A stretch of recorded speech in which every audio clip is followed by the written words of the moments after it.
nervous? No. Where's your answer? Dennis Beckham, let the ball on! Dennis Beckham! Dennis Beckham! Dennis Beckham! Dennis Beckham! Oh! Oh, no! Oh, yes! He missed it. Welcome to the Suffering from Joy podcast. My name is Devin. I'm joined here today by Charles Peacock of the False Nine, Texas, and Seth, who knows everything. How you guys feeling? I felt better. Jiff. Yeah, that's about where I'm at. So 1-1 draw against Colorado definitely feels like a loss for me. How about the two of you? Yep. I mean, we get a point. Yay, points matter. If we are out of position where we really need an extra point for the playoffs at the end of the season, which we might, like every point matters. But, we got our asses kicked last night, and we're very lucky to get a point. I agree with that. It also feels like 2 points dropped because we did have the lead and we did give it up. And so at some point, like, that's not based on team strength, but game situation, that it does feel like a loss and that it wasn't full points when it easily could have been. Yeah, that's a good take, I think. So where do we want to start? Let's talk about the lineup. So obviously Leo and Teen Wolf, who actually scored a lovely backheel goal right before our game, out on international duty. I don't think I was surprised. I know, Charles, you and Brad jumped down my throat for saying Lima last week might come into center back. I don't know if fortunately or unfortunately I was right. I kind of had a mixed take on his performance, but I guess the other surprise is Finley on the wrong side starting. Yeah, so one, I disagreed that Lima was a center back. I or at the very least, he was kind of like an outside center back because we did play some kind of weird 3-man backline formation. Tilted across the X and Y axis. Yes, exactly. Z invert type of thing. Yeah. Okay. And so in a situation like that, I think playing Lima makes a little bit more sense because he does have the passing range and speed to cover that. I think the bigger surprise was seeing Valencia and Danny again when, if you look at the Austin midfield depth chart, if Owen's a starter at the 8 and Ring, I guess, is his backup, and the third stringer is Jafal. Well, if Ring's playing center half and Owen's out, then you'd think that Jafal would play and Danny would play as the 6. And then if we needed a defensive boost, we could put Valencia in later. And instead, we played a weird double pivot where neither of them were allowed to go forward and really were just designed to, like, shield the back line. And just kind of left us with a very strange, like, 5 in attack, 5 in defense, nobody to link up play situation. Which really was prevalent in watching the match and seeing the highlight. Highlight, I like, unfortunately, like that term there. But it is, disjointed is something that it was the theme of that match. We were very lucky to get that first goal, and we did nothing to build off of the momentum of this because we were trying to park the bus with 5 guys, and none of whom are tall center backs. Like it was just an odd formation. And yeah, I think that we could have been far more creative, and hopefully this is the last that we see of Valencia starting a match at anything besides the 6. Yeah, and I mean, it wasn't even like they were playing a split double pivot or anything. It was like kind of just standing on top of each other. And yeah, because there were multiple times where, like, it would have made logical sense for Pereira to press up, especially defensively, to apply pressure in a situation, and instead he was just in straight running back to the goal mode. Yeah, there was a lot of like pick up in the park, random loose ball, kind of right around the entry to our final third all game, and you could tell obviously by for a number of factors, Danny getting frustrated at the end, picking up kind of a cheap dumb yellow, which most of the time a player doing that, I'd say, okay, fine. Like, I like your passion, I like you showing some energy, but Danny's probably the last person we need doing that. Agreed. Given the yellow card accumulation rules. But what do we think of Finley pre-game? Like, we'll get into how he did in the game, but what was your reaction to seeing him on the team sheet out left? I mean, I think it's less of a statement about Finley and more of a statement about Diego Fagundes. It was interesting that Wolf in the post-game press conference mentioned that Diego's now the fourth highest paid player on the roster, which is one of those things that, like, logically we probably knew, but it never actually been stated before. But to see someone come in and get who's been a linchpin of this team for the last 2 years, just not be himself after signing a nice fat contract has, like, I understand why Wolf did it. And Diego did nothing in his substitute appearance to prove anything otherwise. Like, you have to start, maybe 2 weeks off will be really good for Diego's head and seeing where things come together there. But Finley is going to give you a solid performance, solid effort, and Finley's solid effort is more than Diego's given us right now. Solid effort for sure. I'm not sure about solid performance, but he definitely is not a guy I'm worried about not running too much. But Yeah, I mean, we know Diego. Was he what was needed for yesterday's match? Probably not, but he was the best available roster option, in my view. I mean, is that fair to Diego calling him out after the game saying, oh, he's the fourth highest player when Wolf keeps showing eternal patience with what I'm assuming is our second highest player? And I mean, Rigoni's been marginally better than Diego this year, but that kind of rankles me a little bit as giving a little bit of preferential treatment. I don't know how you guys feel about that. Yeah, go ahead. Yes. I actually don't think that Finley starting there is the problem. Because I think for what that position is being asked to do, he's actually a really good fit for it. Because ultimately, that position is a wingback. Him and Gallagher last night operated as full-on wingbacks, not wingers. And telling Diego to be a wingback and do all the work back and as the only way to play on his preferred left side is a waste of Diego. And I think my biggest frustration with this lineup is that Austin FC's salary structure dictates a certain way to play and a certain way to line up. And that's very obviously with, striker of the day up top, probably Zardes. Behind him, Driussi in a fairly free role. Rigoni and Diego on the wings. Personally, I'd like to see more of Rigoni on the left and Diego on the right because I'm not a fan of inverted wingers, which is part of why I don't like Finley on the left because he, and as we saw last night, is unable to get a left-footed cross in. He just is. That's not his fault. It's not the position he should be playing. It's a position Wolf's putting him in. Wolf intentionally chooses to not play our best four attackers. And then we are somehow surprised that our only goals come from a wingback, who's our highest scorer. And none of the offensive talent in the front looks like they know what they're doing. Hasn't been effective. And you watch the thing I was really keen on last night when I was watching was I was looking at where Driussi was playing.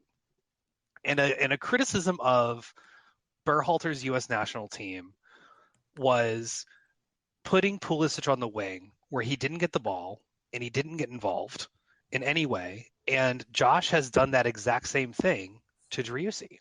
He has been shipped out on the left wing where he can't combine with anyone, and it takes a supreme effort for him to even try to get the ball into a position where he can score. And he's our captain and our MVP and top scorer from last year. So I think this begs the question. We had a system. Yes, it started to break down towards the second half of the season as more teams figured it out. So I understand coach's desire here to come up with a different system. But has he just gone galaxy brain at this point and come up with a system that is so complicated that it actually doesn't play to any of the strengths of this team? Like, does he actually know this team? Like, it's a weird situation. Yeah. I think that's a valid question because if you look at the attacking talent we have and where they're most comfortable, Josh doesn't play any of them where they're supposed to be. Like, Zardes is most comfortable running out of defense and getting him behind. We don't play early crosses in. Rigoni's better on the wing and out in space, and instead he's forced to tuck inside. And you just watch it and you're just like, you really wonder whether or not Josh is watching the same game that we are. He's not. I don't know. And I mean, we kind of talked about it. I agree with you, Seth. There's maybe a little bit of over nostalgia with people saying, well, why can't we just go back to doing what we did last year? There was definitely some problems with it in the second half of the year. But like you watched, I don't know if either you watched the FCTO game on Friday. I went up there and our first goal is literally like by the book, drive in, get it to the byline, cut it back, classic, late runner into the box, smash it in. Driussi could do this 1,000 times a game. And I mean, granted, they're also playing like an MLS Next Pro opponent, but like we don't even try to do that, it doesn't look like. And that was a good source of goals for us last year. But I guess the big question is, what sort of blackmail material does John Gallagher have on Josh Wolf? But I mean, John Gallagher is actually putting himself in positions to finish. So at a certain point, like, okay, like John Gallagher is not truly the issue here. The issue is the rest of the system. Sure, but I mean, like the system as it's going right now has yielded all but 2 of our goals in league play have involved our right back. Yeah, it's bizarre. And even if you look at let's take the second goal from the Next Pro game on Friday night. That as we go through that, like that was also a really strong opportunity from CJ Fodre, and then a finish by it all. Like when have we gotten to a point where we've had, as on the first team this year, had a natural opportunity for rebound shots? Like, I feel like last year, a lot of our goals were coming off of second, third, fourth chances off of a ball. And this year look at the 2 goals at Salt Lake, both long balls from outside the box. Last night, yes, the goal was inside the box, but it was a runner in the lane that, like, we're not getting those second and third opportunities that we had plenty of chances on last year because the system isn't putting enough guys into those positions. I mean, there was one a chance sitter on one. Yeah. There was one chance last night where Driussi just nailed a shot from like 25 to 30-ish yards and nearly created a chance for Finley. But yeah, I mean, again, going back to my point of why is Driussi on the left wing? Like, you can create those chances if you have Driussi shooting from distance, because he's the one who is most likely to shoot and get it on target and either score or get a rebound. Yeah, and I mean, last night I think there's been some sort of unfair criticism of Zardes up to this point, but last night I thought he was terrible. Couldn't control the ball at all. I mean, people are saying maybe he's trying to make a run or something, but like clearly that's not working. Your job is to come in and receive the ball and distribute it a little bit if you're playing the way we expect Zardes to play. So it's not like there's other people out there creating chances and we're just poo-pooing it because we want it to be Driussi, right? No, I mean, I don't care if Driussi doesn't score another goal this year if the team is doing well. Like, I am not – maybe this comes from someone who doesn't play MLS fantasy and doesn't bet on this league and things like that. But, like, at a certain point, I don't care where offensive opportunities are coming from as long as there are good systems that are being created for there to be consistent threat of, like, okay, this team isn't going to score 3 or 4 goals every night, but has the potential of doing so. And that right now, I don't see where most like, okay, we go to LAFC in 13 days, and like, where is anything going to come from against a team like that? Good question. Yeah, like, I mean, I think it's a valid criticism of Zardes, because ultimately he got put into a lot of positions where he was trying to hold the ball up or essentially play as a post-up player. And he would be able to keep the ball or win or draw a foul. He drew a yellow card like that early in the second half. But then you look at, like, if you pause when the ball goes to him, there's nobody around him. Like, we can talk about link up play, but if there aren't other players for him to link up to, then he's just kind of there. And there's kind of no point in having him drop deep if nobody's going to run and get the ball. Yeah, but that's, again, going back to the system issue. Did we, like, galaxy brain this too much? Yes. Okay. I think we are all on the same page here. It's just like, at a certain point, you have to get back to basics. And we understand that, yes, you don't have Julio Cascante right now. You don't have the lineup that you would have wanted to have run out there for these games. Like, I get that here, but we got to figure out something that actually works. Like, simple to back to basics, and this team can start getting results. Yeah, I mean, let's jump into the happy part, I guess. Nice goal early on. I was feeling good at that point. Great pass from Driussi in. Gallagher with a great cut off the wing. I'm starting to think we should just move him back to left wing or something, but hopefully we don't hit the crisis button that hard. and it's initially called, takes a touch, puts it under the keeper, easy finish. You would think. Seen some criticism where people would say maybe some other players wouldn't, but I think that's unfair until you see him do it. It's ruled offside on field, and it goes to VAR. And some of us in the stands who watch a lot of Premier League and are used to watching, 55-year-old white men try to draw lines with MS Paint, very confused when Ted Uncle goes to the monitor. So, Seth, can you kind of explain to us how offside works on a VAR call in MLS? Yeah, so how it works there is it's not going to be your friends in Manchester at Pigmall who are going to draw these lines here. That they are looking for the standard in MLS is supposed to be clear and obvious. That they are going to do a freeze frame. And luckily with Apple TV, unlike what we saw in CONCACAF Champions League, they actually have pretty good picture quality. So they can go back, replay. They have over twice as many camera angles as they had last year. So they can flip back and forth between the different camera angles. And they were able to do a freeze frame, as the person who was watching this on my phone last night, to be frankly honest. You could even see it. I mean, you didn't have the exact view that the ref had, but you had very similar views to what to what Ted Uncle was looking at, and the VAR was assisting him from upstairs on doing different freeze frames and then not actually drawing the line, but seeing where it was at. And it was clear and obvious, not on first look, but upon second, third, fourth review angles, that Gallagher was actually behind, there were two defenders behind him before he made his run there. And it was a perfectly timed run and counted for the only Austin FC goal of the night.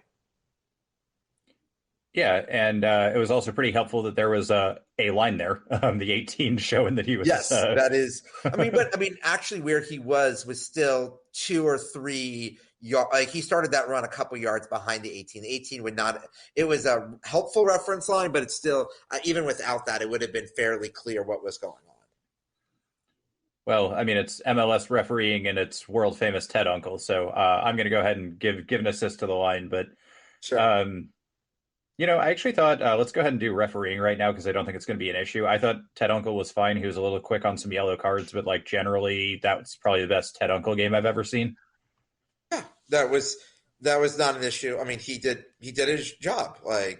There were some MLS refs this week who did not. I don't know if any of you saw the end of the Minnesota-Vancouver game where Vancouver got a 98th minute equalizer, and they got an equalizer in the 8th minute of stoppage time when 6 minutes were assigned, and there was fewer than 20 seconds of actual break in the +6.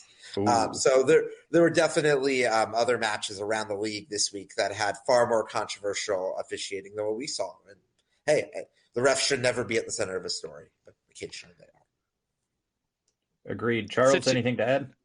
So one, as a Manchester United fan, it's important to remember that injury time is the minimum, and the ref can always add more whenever they want to. Especially if Alex Ferguson motions that he needs more time. Exactly. The second part of that is that I thought Uncle actually, before the match, we tweeted out something about Ted Uncle adding to chaos, and I thought he actually did a pretty good job of managing the match. The only call he made that I was upset about was at the very end. One of the Colorado players was intentionally fouling Danny and just kind of holding him, just in a very yes, this is a foul, call this. And Uncle just refused to call it because I guess he thought Danny was going to get out of it or something and trying to play advantage. And the play continues and Danny retaliates and causes a scene, and then both of them get yellow carded. And it's, for somebody who accumulates yellow cards at the rate Danny does, I'm worried that that's going to be a problem. Getting that card, it's going to be a problem. That's what I was referencing in kind of the intro about him showing some fight and some passion. It's Danny's the guy we don't want doing that because of his accumulation. But I was okay with him kind of letting it slide, but he has to make the little, arms forward advantage motion. Actually, I thought his worst call of the night was the foul that Rodney quote unquote won. Yeah, that was a clear foul. Clear foul. Rodney did a great job. Yeah.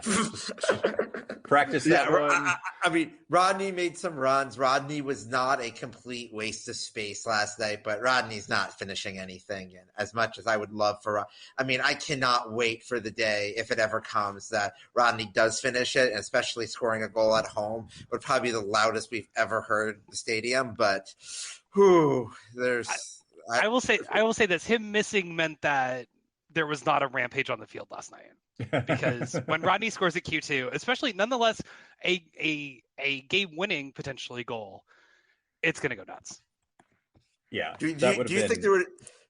Charles, do you think there would be a full-on pitch invasion if that happened? I think it would be more than a handful. And I say that as somebody who's going to be part of that handful. You're just hoping there's other people to join you. You've already started collaborating and colluding. Oh yeah, no, we. If you follow the False Sign on Twitter, you've definitely seen 2 a.m. Rodney chat group of people who are probably in. So I think we definitely have a group that is willing to do that. Okay, 2 a.m. Rodney chat group. I didn't know about this, and I'm going to go ahead and memory hold that for now. Other notes, really, I guess. We'll come to Rodney in a little bit, but other notes in the first half, I think there's kind of one good Colorado chance from a corner. Ball kind of pings around a little bit, and they get a shot off. Stuver saves it because we all love Stuver. Ball eventually gets cleared, but that's the only other real big event I think that happened. But it was mostly Colorado. After we scored that goal, it seemed like we kind of went into our shell. I didn't know if that was them dictating play or us saying, oh, we got our goal, they can't score, we might as well just go ahead and pack it up. Do you think that was tactical, or? It's kind of interesting. I'm looking at the XG chart on Football Reference, and after the goal, there's only 2 more instances that have an XG of more than 0.05.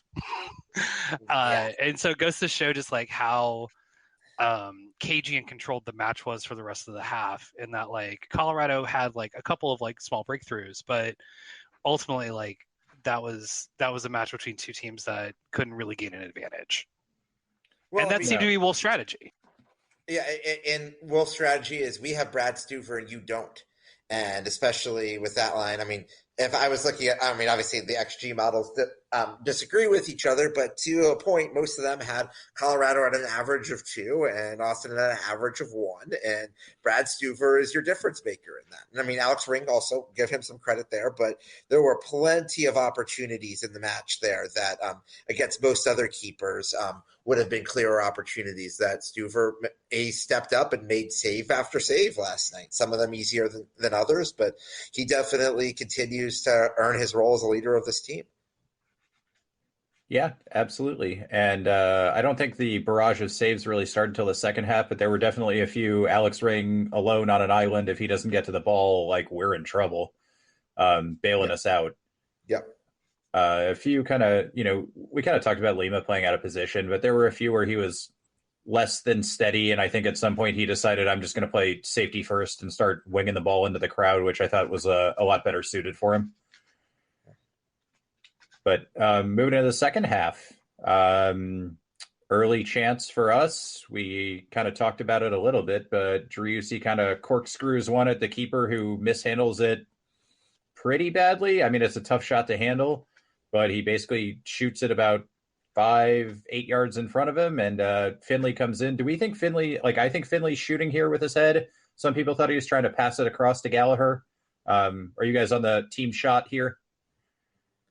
I'm on. Yeah, I think that was a shot. Okay. He wants to do something different. This is a guy who is struggling with his confidence. Is trying. Obviously, he had a nice spurt there at the end of the preseason, but preseason was preseason, and that's ancient history at this point. And is looking for different ways. And he's like, maybe I'll do something. I don't think this keeper is that great. Let's go after him, attack him, and it almost worked. Yeah, I'm team shot. I think just like the player that Finley is. He's more likely to just take the strike at goal. Yeah.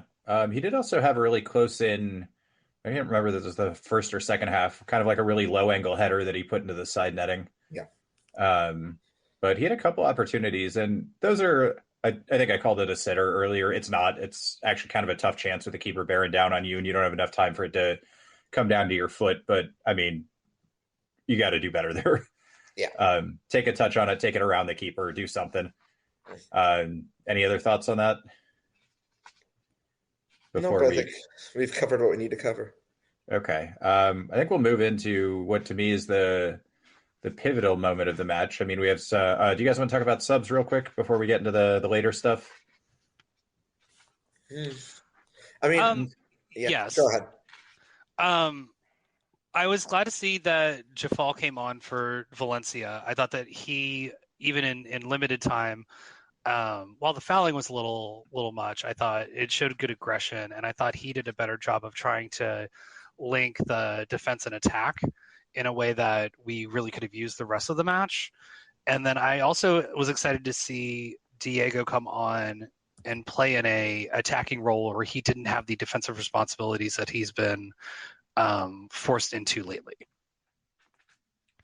Yeah, I thought those were both solid subs. Jafal kind of had like a rough maybe 5 minutes when he first came on, but he once he got into the game, I thought it was very good, and it was nice to have like an actual 8 on the field. A guy who can play some defense, a guy who can transition the ball and move it forward and between the lines. And it seemed like we were missing that. We kind of touched on it, but he was also part of and it's hard to blame him for the whole like top of our box, maybe a little further back scrambles that seemed to happen for like 20 minutes on end. At that point, you're just going in and trying to get the ball. But Seth, any thoughts on those first 2 subs? No, I mean, at a point, you want to get Diego into a match. I mean, we've talked about Jafal, and I've said earlier, Jafal should have been starting over Valencia in this match. And I had no problem with Valencia as an 80th minute defensive sub up a goal, but I just don't think that he is someone who should be starting for this team unless it's really necessary.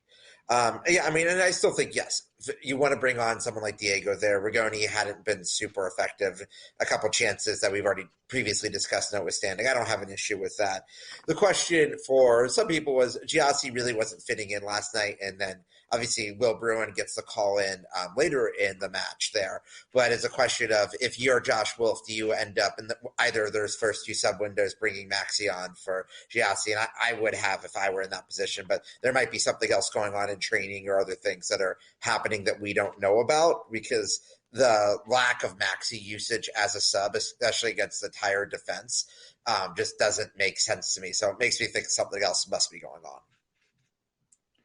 Yeah, I mean, he had a weird like Instagram post where he said, "Oh, always remember life is a wheel" or something along like those lines. I think it's a song lyric, um, but I don't remember. I didn't do all of my sleuthing on this. I was relying on other people because I'm lazy. And I mean, I don't read too much into that stuff, but I know some people do, so I figured I'd mention it. Do we know of any kind of tension? Like, I know we kind of know about Diego clapping off Wolf last week, but is there anything we've heard about with Maxi? I just think the locker room is in a terrible place right now. I mean, You've had a starter go down to injury. You've had a switch of captain. You've had, I mean, Driussi not getting in positions to be himself. Diego not being himself. Maxi not out there. Like, this locker room doesn't, like, I do not have the inner chisme here. I am not like oh my God, everything is broken in the world. But clearly something's not right here. And I think a bye week right now is probably good. Like, let the guys take a couple days away from the practice field. Get guys in their own space there. Like, hopefully get them focused so that they're ready to come out to beat an LAFC team that's going to be on very short rest in a couple weeks. Because they're still in the CONCACAF Champions League? Correct. And they got to go north of the border Wednesday night to go play the Vancouver Whitecaps.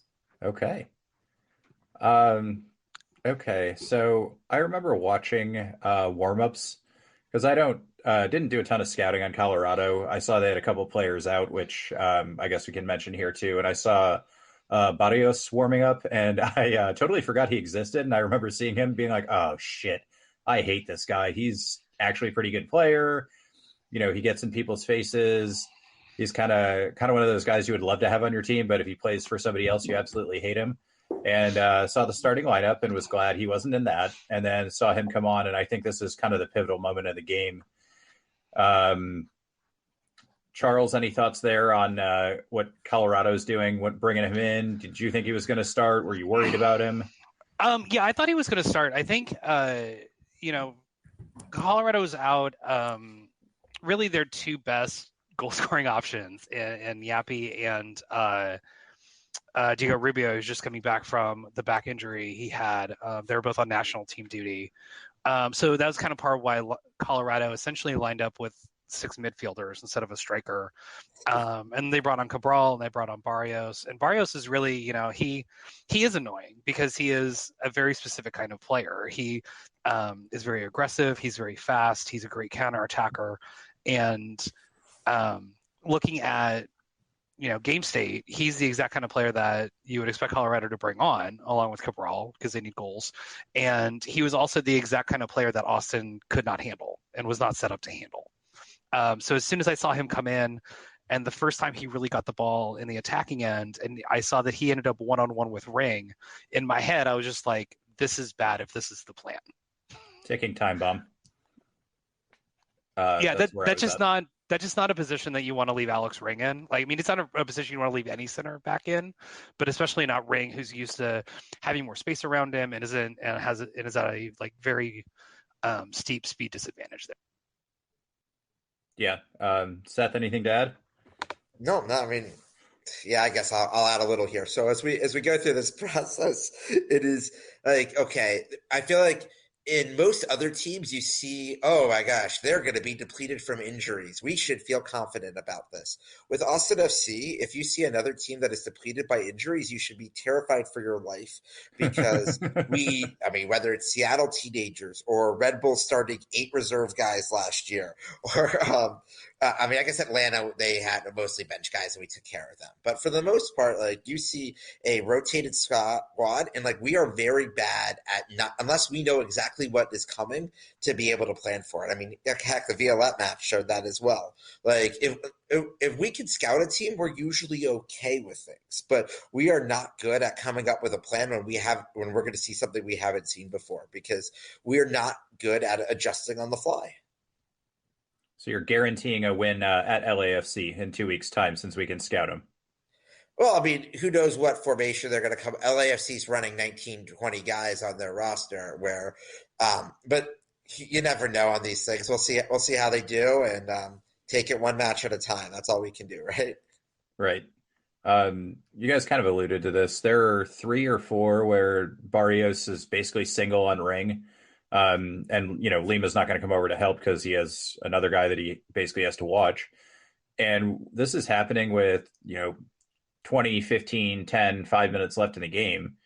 I think there's a lot of consternation that we didn't just pack it in. And I can kind of understand going out and trying to get a second goal, especially when you're at, 65, 70 minutes. By the time their goal comes, and this is about the 3rd time that Barrios has one where Ring makes a great diving tackle. There's one where Barrios gets by him and Stuver comes out and makes a killer save.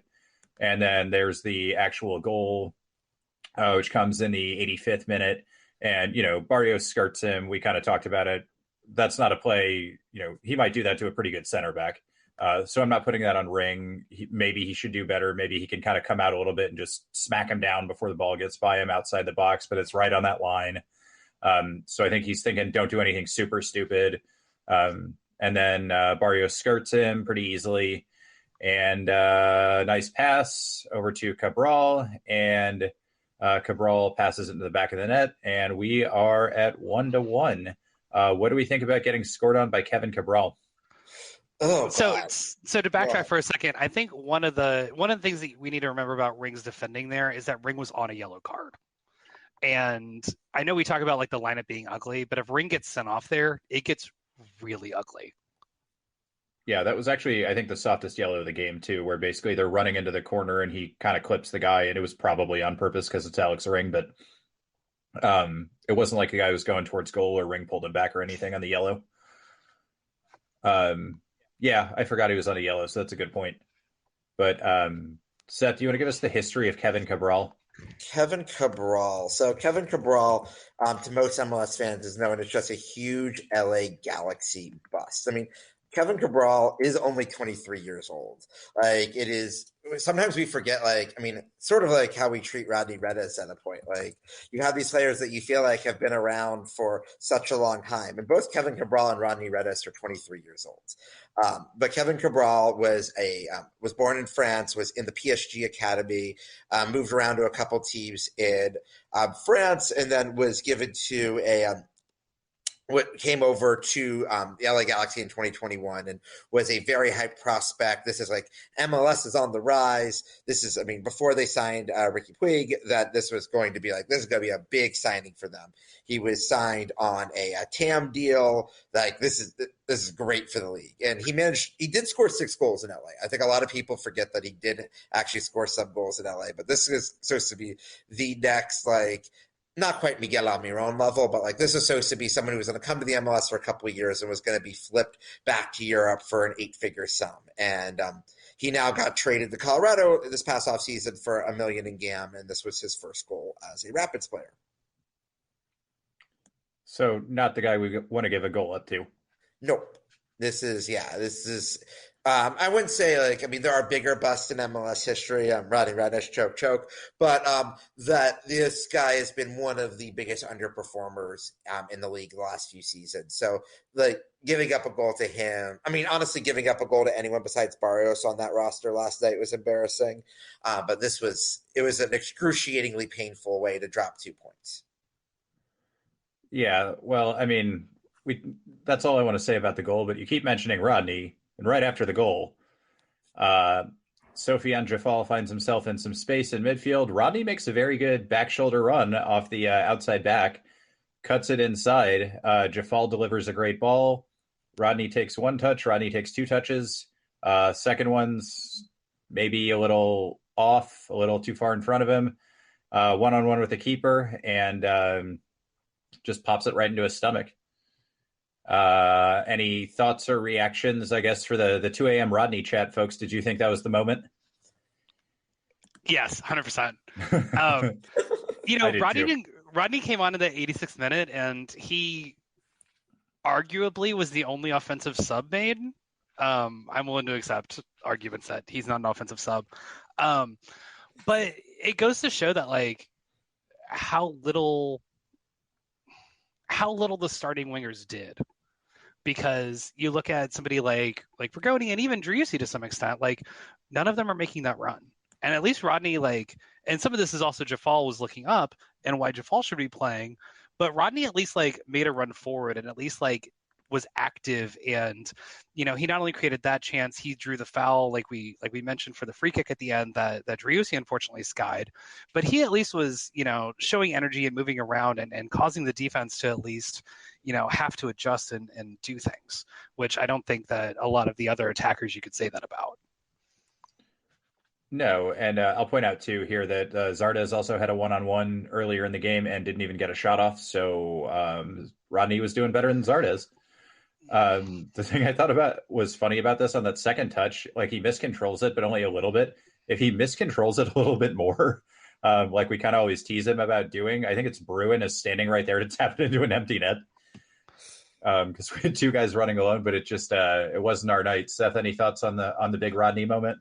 Yeah, I mean, I was glad to see him actually Rodney has looked better this year. As someone who was in Minnesota last year for the infamous Rodney dancing moment, which of all the moments I have seen of live Austin FC football might be the one that is most permanently scarred into my memory.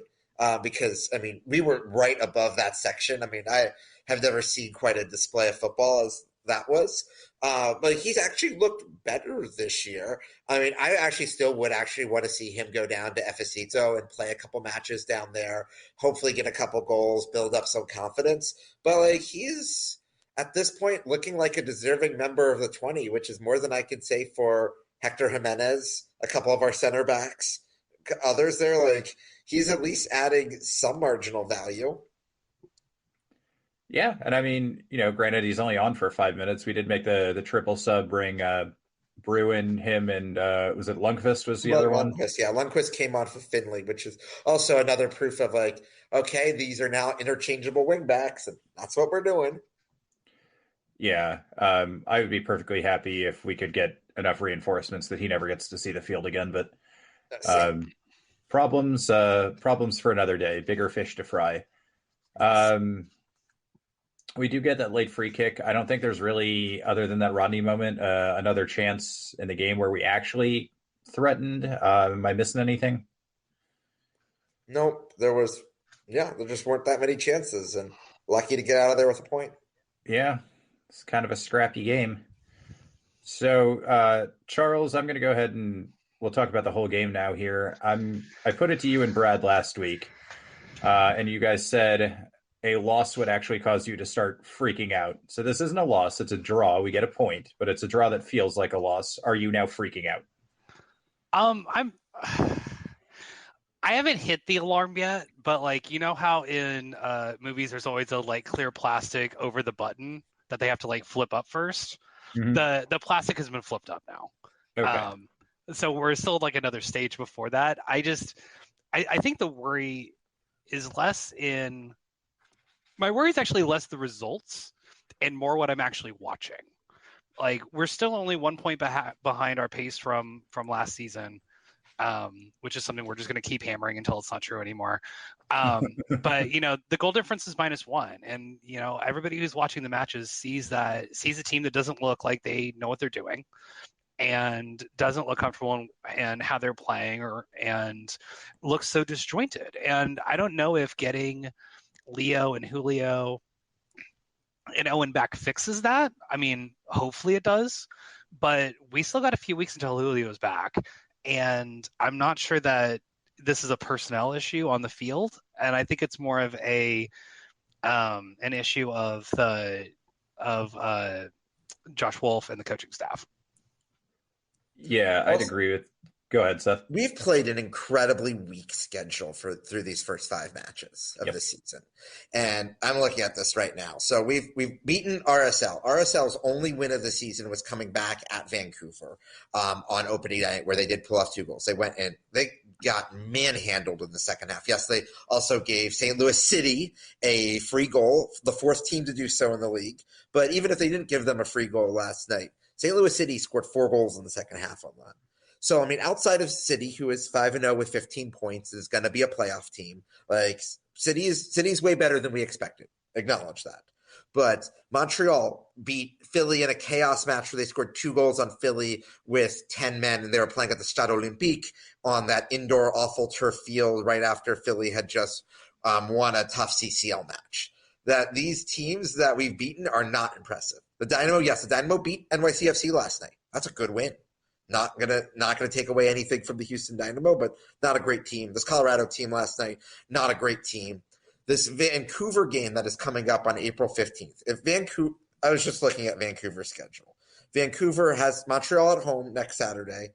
They have LAFC at home Wednesday, Portland at home Saturday, at LAFC, and then at us. If we can't beat them after that, then I am really going to start raising some alarm bells there because, like, okay, last night there's no Leo, no Owen. We should have a fully healthy side on April 15th, except for obviously Julio won't be back for that. But we should have whatever new Austin FC normal. Vancouver is, I'm putting it down as a must-win game. I think it has to be. I mean, none of us expect to get anything out of LAFC, correct? I mean, I go in there with low expectations all the time and would be thrilled with a point, would be over the moon with 3, but fully expect that we could lose 5-0 there. Yeah, and just to piggyback on, I agree with everything Charles said. The other thing is it's not like the system's getting better or we're creating things. They're getting worse, and we're getting fewer chances. Like when we were complaining about the system after Montreal and St. Louis City, we had plenty of chances and, maybe we weren't putting them on. We were complaining about Rigoni missing sitters. Well, he's not even getting those and nobody's creating really anything. Those extra chances are basically like bad turnovers from Colorado we had. So I think it's not just, the system isn't working. It's frustrating. Everybody on the field kind of looks like they don't want to be there a little bit. It's also like it's worse from when we were complaining about it at the beginning of the year. Yeah. And I think extra so. And I don't know if that's CCL or what that is, but Josh has 2 weeks, and I think that'll be a very telling performance, at least how people look against LAFC and certainly Vancouver. Well, I mean, I also think the guys are going to be really fired up to play LAFC. I mean, I think that our fan base is not. I can tell you, I looked at ticket sales for away games for LAFC right now. I think there's only about 35 tickets that are sold. So, I mean, we'll have some fans out there, but it's not a huge thing around the fan base. Those players are going to be fired up to take that pitch, though. and I'm excited for them. And like they had some awful memories of that 3-0 loss, and I hope they come out and play with a real fire. Even if we lose out there, if they play like a team that actually wants to seriously compete with LAFC, then I will be pleased with that. But hopefully they get there, and if they look like they did in the Western Conference Finals or worse, then yeah, that Vancouver match becomes even more must win. But even if we beat LAFC, I would still say that Vancouver match, like you got to take advantage of we only need to get to 45 points probably to make the playoffs, but you got to get points for matches like these opportunities here. Yeah, and I mean, we'll do the caveat, it's a long season, where it's still early, we want to peak towards the end.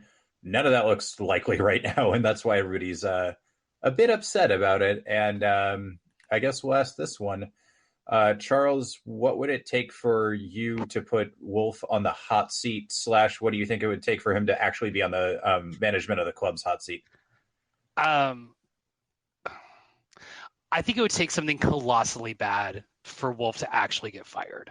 And I don't even think an on-field issue, barring like a fight with a player on the field or something, gets him fired. It would have to be some kind of like off-field problem. Chris Beard incident. Yes, it would have to be an incident like that for him to actually get fired. For me to want him to be fired, I feel like a lot of his changes were in response to the Western Conference Final against LAFC. And, I think, one of the guys on, I think it was Landon, was talking about it on Moon Tower about how, the system was kind of set up to not be pressed. And I don't think that's true. And I don't think it's worked. But if he's made these changes because of the match against LAFC and LAFC goes out there and shit kicks us again, then it begs the obvious question of, well, if it's not going to fix the thing you wanted to fix, why are we doing these changes at all?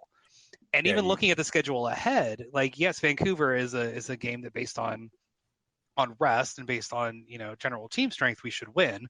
And also because that's a team that we're probably going to be fighting for playoff positioning.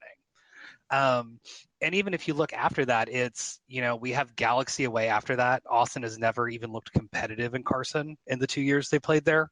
Yep. And then we have, home to Chaos Merchants San Jose. We have away to Portland, which we've never won, and then a home match against Frisco, and that takes us through the middle of May.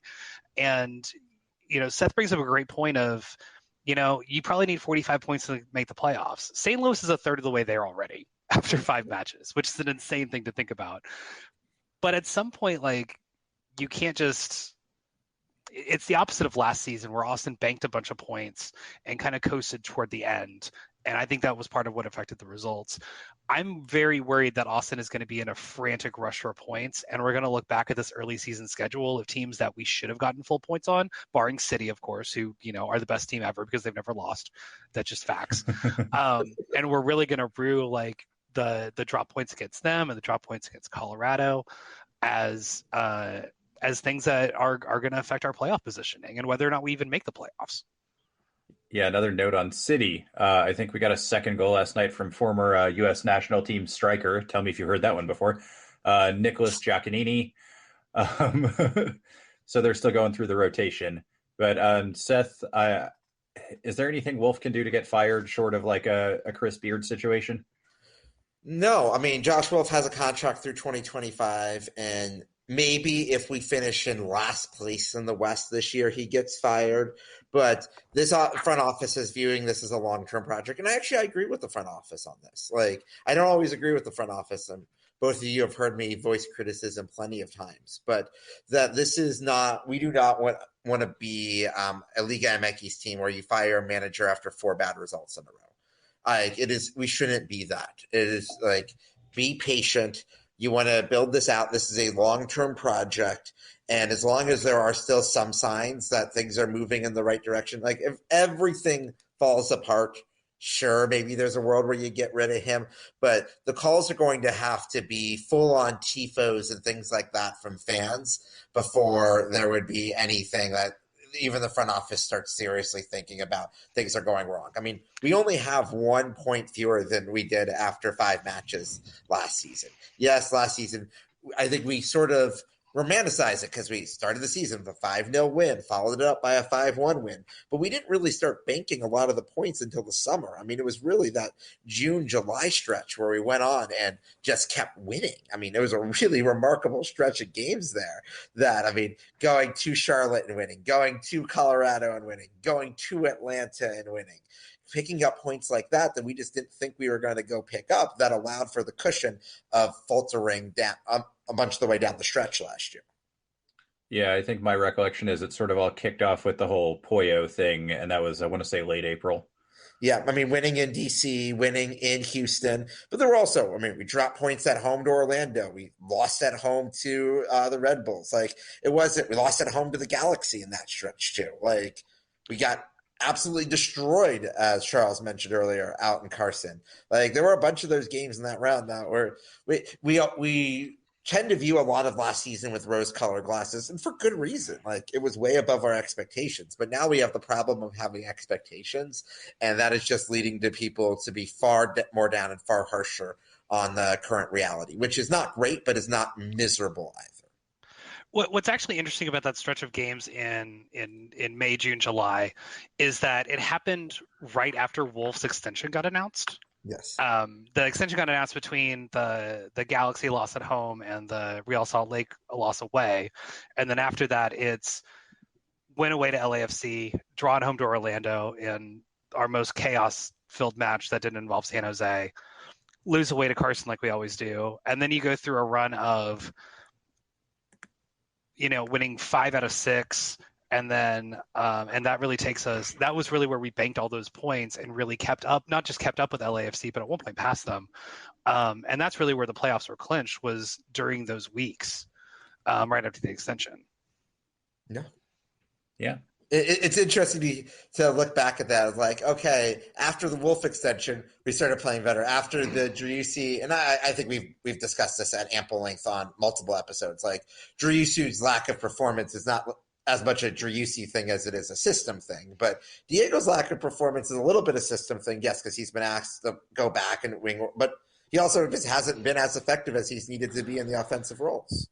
And that, like, he's got to turn that around if this team is going to be a threat to win any type of cup, even a Copa Tejas. Yeah, I think there's like a larger system problem and a separate Diego possibly a Maxi problem too. But the Diego one is both separate and on top of the actual full system or locker room problem that everyone else has. I don't know, like, I get wanting to build for the future, but MLS is kind of a very short-term league in a lot of ways. And, Mikel Arteta tells me to trust the process. I believe him. Little less on Josh Wolf's end. So I don't know if he just needs to get handsomer or better at wearing pants or what. But he did look pretty good on Friday. Wore the shit out of those blue pants. Good job, Josh. But you guys want to do headline stock rising and all that? One more fashion comment to make, and I don't know if either of you caught this because you were at the match, that apparently Josh was wearing his sweater backwards for the first 60 minutes of the match yesterday. What? Yes. This is, I did not, I mean, I got a good enough look at it on Apple TV that, yes, and obviously people who are more fashion aligned in Slack picked up on it far faster than I did. Admittedly, I was also watching the game on an iPhone. But as we were going through this, that Josh is, at some point in the second half, he switched his sweater to actually no longer be backwards. Yes, that was a thing I noticed because I was trying to keep track of what Wolf's shirt color was, and for some reason the collar just looked wrong, and I couldn't. And it took me a second or two of looking at it to be like, I don't think his sweater's on the correct way, and it made me think of, the all-time most famous incident is the Doug Gottlieb having his shorts on backwards to the point where the Kansas student section started chanting "shorts on backwards" at him. So I'm kind of disappointed that the fans around the coach's box didn't try to let Josh know. Yeah, I'm a little disappointed. I have to give credit to the nice folks in Kansas now. I thought it looked wrong too, but I didn't figure out it was on backwards until you guys just told me that.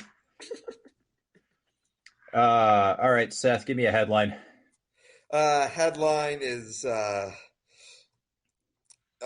Austin survives with a point. Okay, Charles. Battered Austin gets battered at home, manages a point. pancake batter hardest hit. I don't know. I was going for something there and I missed with it. Let's Sort of just like say, Zardes Brandon always misses in Vasquez front of scored goal. his. Brandon Vasquez. God, I'm getting FC Cincinnati strikers confused today. But Brandon Vasquez, Mr. Pancake guy in the MLS, did get his first goal of the season last night as well. Good. Also, speaking of teams that are now good, they're really good. 11 points through 5 matches. Envious. But where were they last year, Seth? You know what? And they won a playoff game despite being utter garbage to start last season. They did. I think I'm going to go with stop digging. It's the first rule of when you find yourself in a hole. And we seem to keep making it worse. And I'm hoping the 2 weeks off. I have a theory it's going to get a lot worse with 2 weeks off, but I am sort of the negative person on this podcast. So hope I'm wrong, as always. Charles, you want to hit us with your first stock or with a stock rising? Julio Cascante. Okay, I mean, good choice. It's tough to pick any stock risings from the match yesterday besides the most obvious one, which is future MLS All-Star John Gallagher. But future Ireland captain. Yes, future Ireland captain. But I think we really, for all the Julio doubters and haters and minimizers out there, I think we're seeing what happens without him and without some leadership and also just without natural center halves to be able to play the system of what he really brings to the table, both in terms of leadership and ability.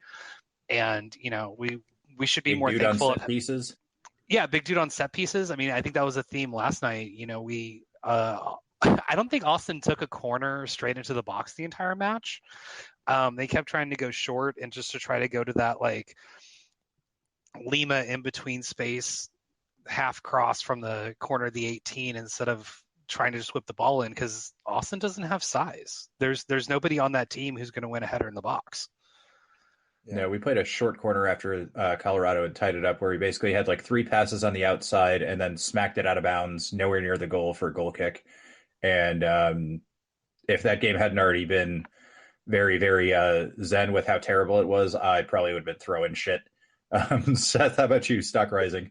Stock rising. I'm going to give my stock. I mean, Brad Stuver stock can't go any higher, so he's ineligible for stock rising, but obviously he had a great game. I'm going to give my stock rising to Owen Wolff. Yes, another guy who was not there yesterday, but did score a great back heel flick and got an assist for the US U20 men's national team, and really showed that without him on the pitch there, the fact that we had to play Jan Valencia and play in a bizarre double pivot, like if Owen is in that role as a number 8, I think he creates more opportunities. And yeah, it might have still been a 1-1 match, but gets to a point where I feel like we really struggle with offensive creativity when he is not out there and Alex Ring cannot play in that position. And he is becoming an integral part of the team, which is great.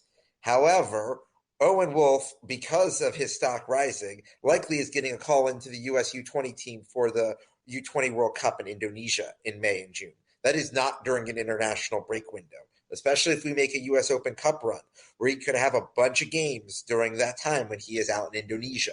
We need to come up with something better than whatever system we were playing last night. No double pivots. And I mean, I think the three of us agree. It's Javal at the 8 when he's not there, but that's going to be a lot of matches for him, and he's going to have to rise to the opportunity there. And maybe we'll come up with something else. Maybe someone from Efecito or even someone like a CJ Fodry might be able to pop up a little bit. I mean, he's more of a forward, but has played a midfield role a little bit in college. Like, let's try to find some other options there, because we're going to need some other options when Owen's out in Indonesia. Yeah, and I did want to touch on this and kind of forgot about it. We did sign another center back, Radovanovic, out of a terrible team in Belgium where he wasn't even playing. Apparently that's a dispute with the manager about the World Cup or something. Watched a couple of highlights. He looks fast and mean, so I normally like those things. But Seth, do we have any idea when he might actually be able to play?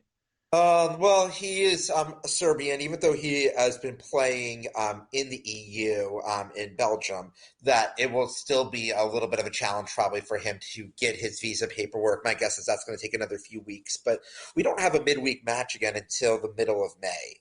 And obviously Josh is going to want him at St. David's and other places training with the team for a bit before he actually gets in there. So I don't expect to actually see him on a pitch until late April at earliest, but realistically, we don't really need him until early May, pending no more injuries.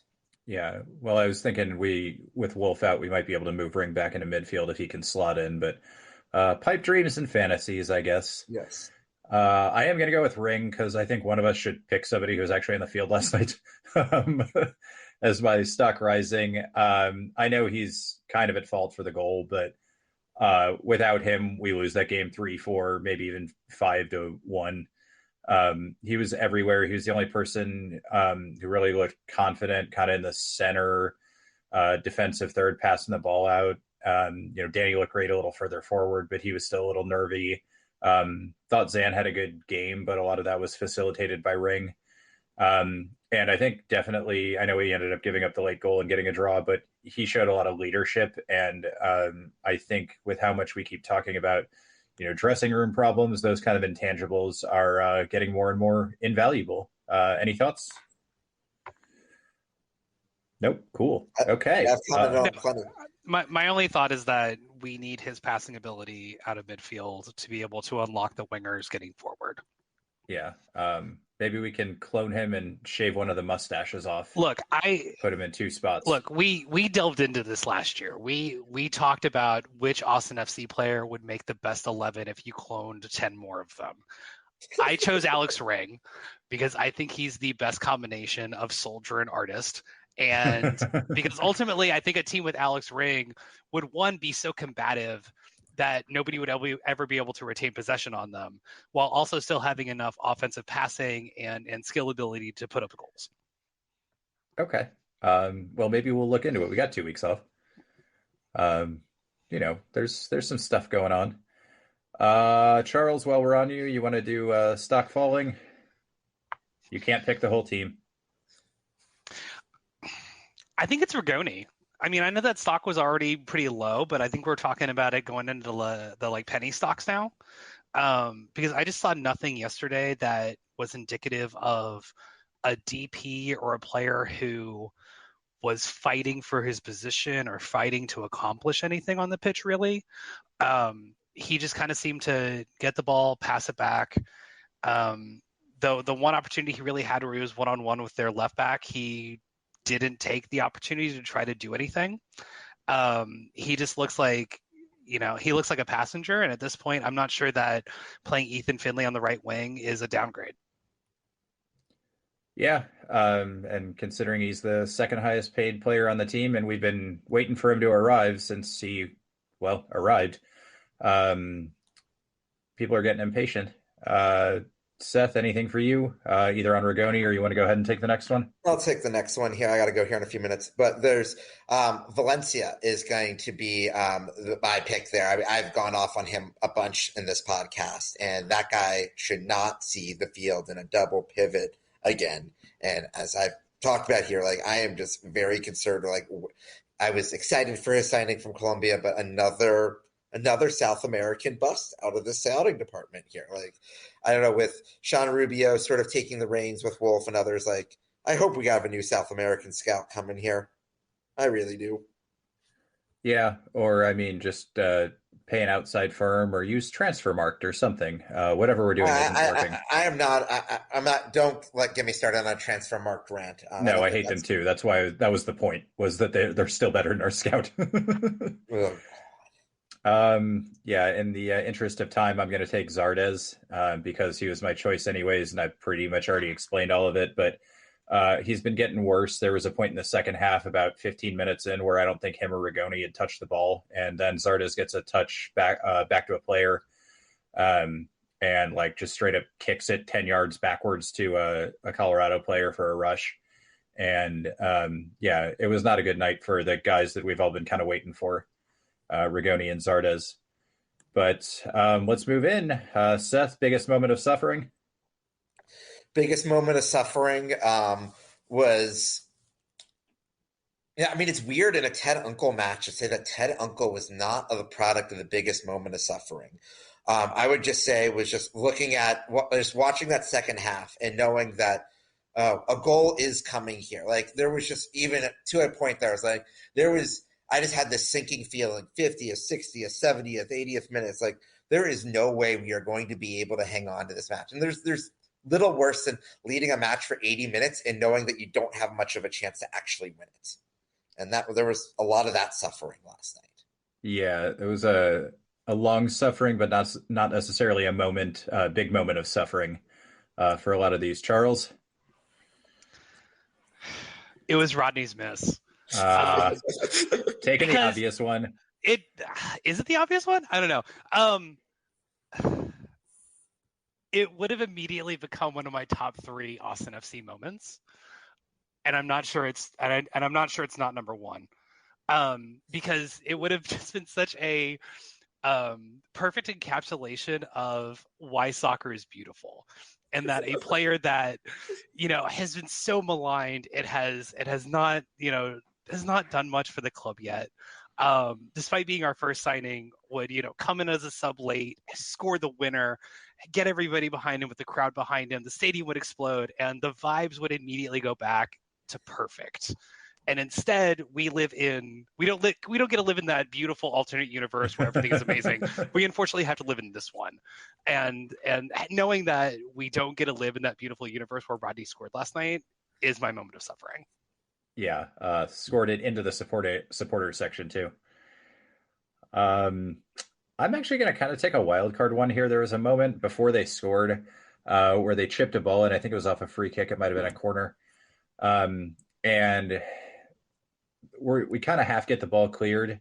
And I think it was Lima comes out and swipes a dude from behind. And this guy's like Colorado player in the box. And if he goes down, Ted Uncle's calling this a penalty.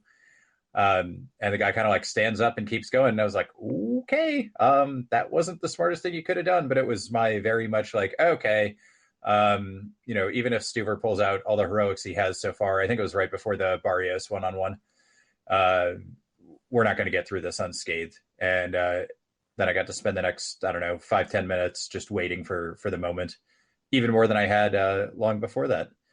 But I thought Rodney was the obvious one.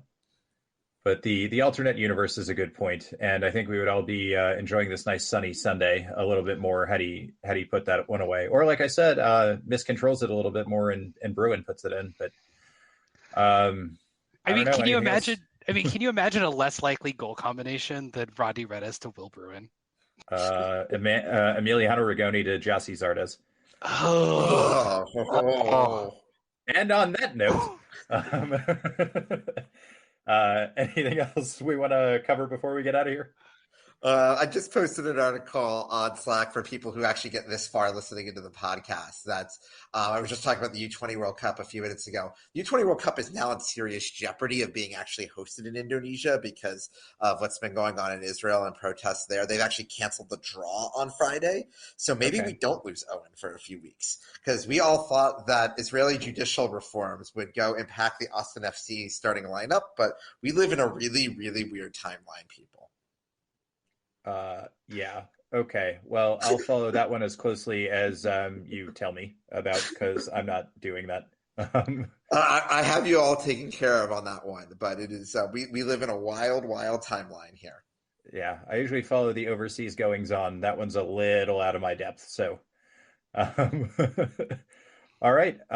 Well, I guess we'll leave it there. Thanks again, Seth and Charles Peacock of the False Nine, who you can follow at the False 9 TX on Twitter. And please rate, review, and subscribe for us. We're at Suffering Pod on Twitter and Instagram. Apple Podcast reviews are always helpful, but hopefully you guys can get through it and suffer through it, and we'll see you guys next time in a couple weeks. Thanks for suffering with us. Bye. Promise here for Austin Jared Stroud. It's Diego Fagundes. He has written his name into Austin folklore. They just won't go away. Oh, he hits the upright again. That's impossible. The Bears' season's going to end on a double doink. Altidore squares it. Dempsey's missed it. Donovan has it. From hope, there is glory.